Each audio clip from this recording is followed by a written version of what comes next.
इंसान जब भी कोई बुरे काम को अंजाम देने जाता है तो वह अपने षड्यंत्र को इस तरह रचता है कि वह सोचता है हम इसमें पकड़े भी न जाए और इसमें हमारा नाम भी ना आए। आज के घटना में सेम ऐसा ही होता है, जिसकी वजह से ना कि एक आदमी इस दुनिया को हमेशा के लिए छोड़ के चला जाता है और उसके परिवार भी उसके पीछे भी तबाह हो जाते हैं।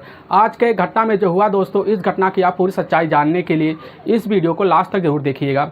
नमस्कार दोस्तों, मैं प्रदीप कुमार आपको इस टेढ़ी बात चैनल पर मैं स्वागत करता हूं। दोस्तों आज की आज जो सच्ची घटना है, यह घटना है उत्तराखंड।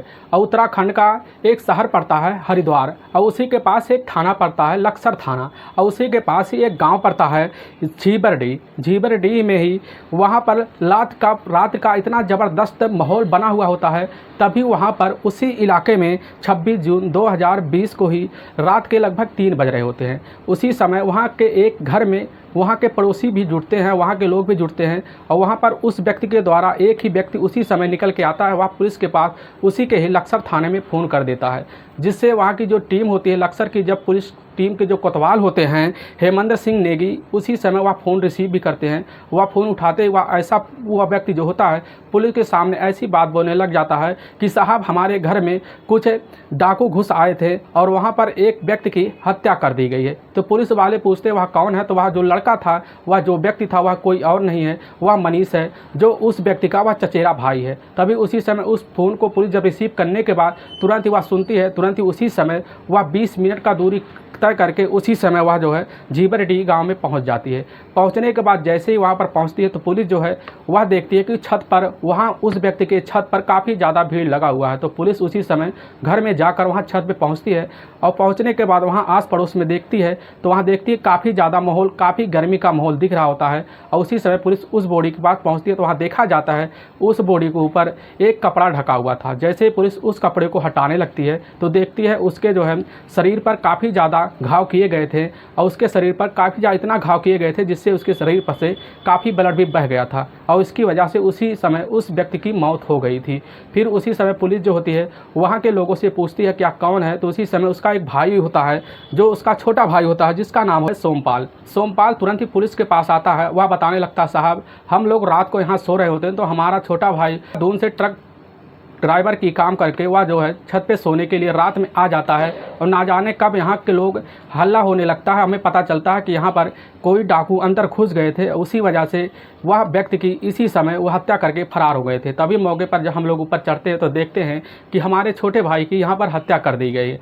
और उस समय उस व्यक्ति का जब नाम पूछा जाता है, पता चलता है इस व्यक्ति का नाम है प्रदीप, जिसकी उम्र है 44 साल के आसपास, और उसकी पत्नी का नाम होता है ममता। और पुलिस पूछती है ममता है कहाँ, तो पुलिस उसी समय वह उसके भाई बताने लगते हैं ममता अपने ही मायके बादशाहपुर चली गई है अपने छोटे बेटे के साथ।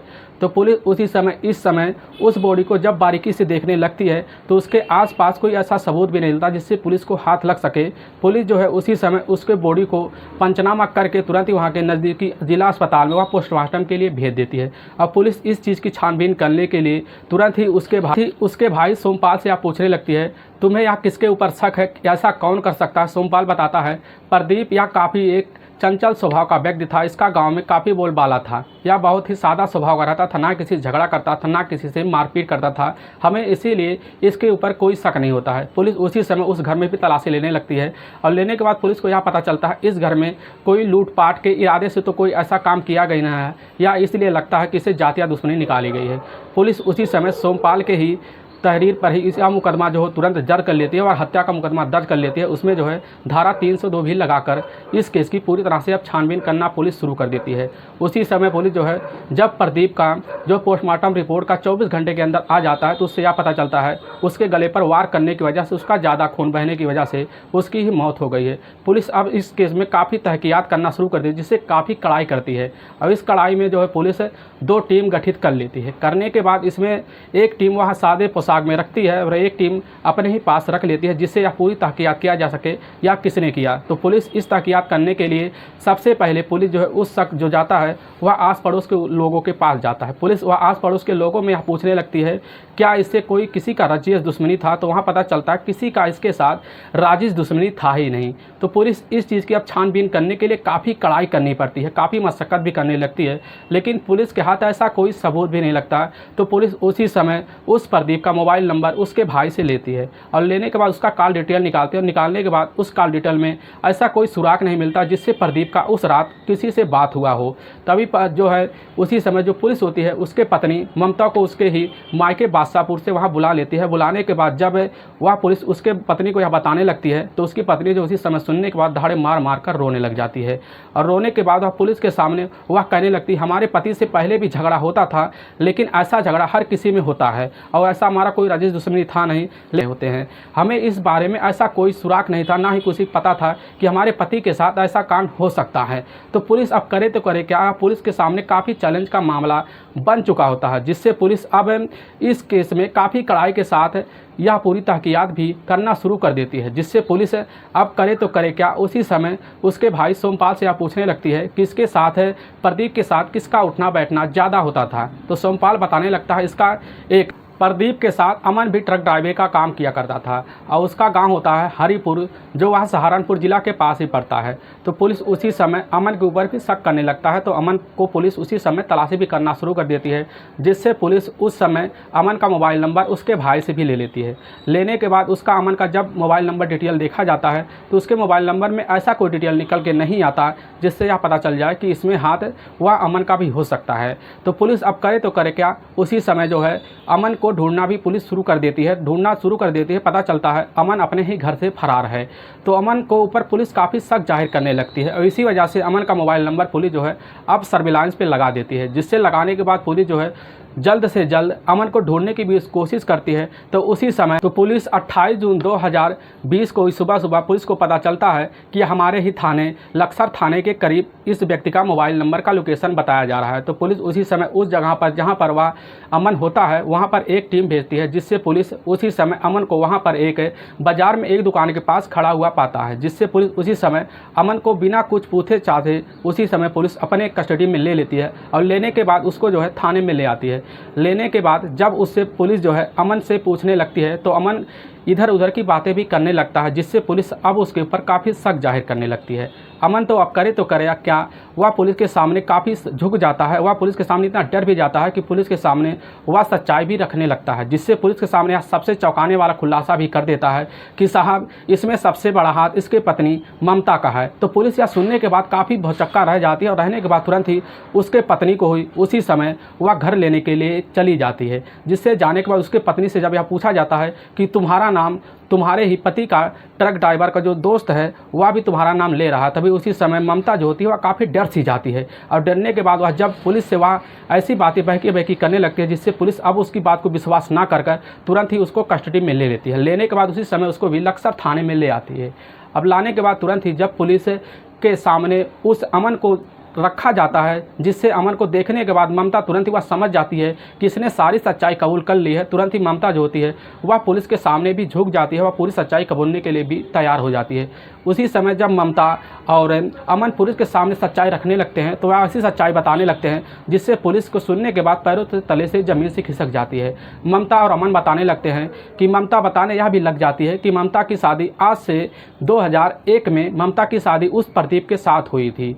तभी और धीरे धीरे इनका ज़िंदगी जो है ऐसे बीतता हुआ चला जाता है। फिर इसी बीच ममता और प्रदीप के बीच एक लड़का होता है। वह लड़का जो है उस समय ऐसी होता है कि उस लड़के को देखने के बाद उनके जो है परिवार में काफ़ी ज़्यादा खुशी हो जाती है। अब धीरे धीरे इनका वक्त गुजरने लगता है। तभी इसी बीच चलने के बाद कुछ वक्त के बाद उनको एक लड़के की और प्राप्ति होती है, जिसमें उनके पास बड़े लड़के का नाम होता है सन्नी, आज जिसकी उम्र है 19 साल, और एक छोटा लड़का जो होता है जिसकी उम्र है 12 साल और जिसका नाम होता है सुकून। तो वह आज की ज़िंदगी काफ़ी अच्छे से जी रहे होते हैं। तभी उसी समय जो वह प्रदीप होता है, प्रदीप वह जाकर वहाँ के पास के इलाके में सीमेंट फैक्ट्री में ट्रक ड्राइवर का काम करता था, जिससे ट्रक ड्राइवर का काम करते वक्त उसको जो है एक ड्राइवर की आवश्यकता भी पड़ने लगती है। तभी उसी समय उसको ट्रक ड्राइवर के रूप में वह अमन का भी मुलाकात हो जाता है, जिससे अब इनकी दोस्ती जो है, अमन की उम्र होती है 24 साल और उस प्रदीप की उम्र होती है लगभग 43 से 44 साल बीच। लेकिन इनका जो दोस्ती है यह काफ़ी अच्छा दोस्ती बन जाता है, क्योंकि ट्रक ड्राइवरों का जो दोस्ती होता है,